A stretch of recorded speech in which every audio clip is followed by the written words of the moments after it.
This is a segment for startups or small businesses who are still trying to find their way. There's a big discussion going on right now, asking the question, when did you know your business was a real business? When did it suddenly dawn on you that, wow, I'm responsible for the employment of people, the financial security of families? Oops, what did I do to myself? I think everyone who starts a business or has a small business dreams about that day that they are global economic leaders. But more and more, it won't happen until you realize this is the day that I change what I do to personally focus on what this newfound business has to offer the world.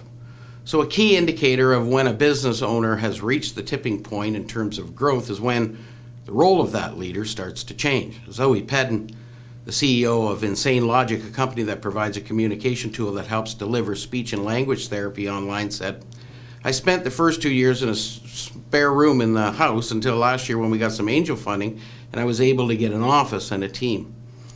To have more than 2 people around and walk into the office and see everyone say hi was when it became real. Another entrepreneur, the founder of the Jolly Hog, said the moment came when he saw thousands of customers eating his food at a local community event. What went through his mind was, hey, this is a real business. He started his business at home making sausage with a machine that his wife bought for him. Now, of course, he outsources the making of the specially blended sausages, and that entrepreneur now spends his time thinking about where his business is going. He doesn't make sausages. They now talk about branding, new lines, new products, and more strategic work. However, we know many businesses stay small because it's hard to give up. You're the inventor, you're the creator, everything is your little baby. But we all know that famous leadership phrase, are you working on your business or are you still working in your business? I think the true leaders and those with it inbred just do it automatically. They migrate automatically to working on instead of working in. For some, it's difficult, and these people are the people that have to work really hard on themselves to be leaders, because giving up control of making your baby or your sausage or whatever it may be is extremely difficult. So, for you who are stubborn, I offer you this advice. Do it now. If you're at the stage where you have some traction, do it now. Start working on your business and not in your business. Even if it's not your personality, hire someone to take your place as the strategic thinker. You keep making the sausages, no problem, unless you reject growth. This past week, we honored our business community with awards for excellence. Well, our grand prize winner was a company called Durocher International, nearly 500% growth in the last 5 years. They started off by selling tea door to door. If you think the old vacuum cleaner salesperson had it tough, try selling tea door to door.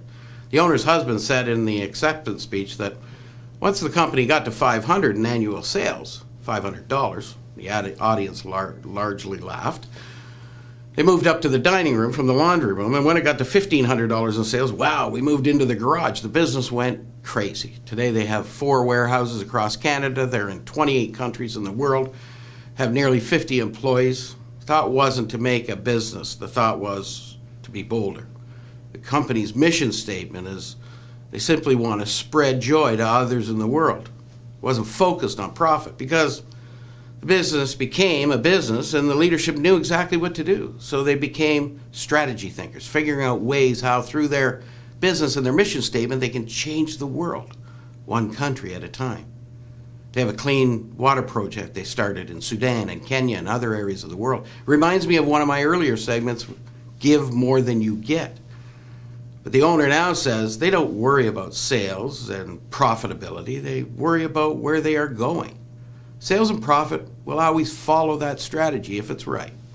So if you're a small business or early startup, remember, there'll be a time, or maybe you're at it now, where you have to think and probably act differently in your business so you can make sure you're always working on your business.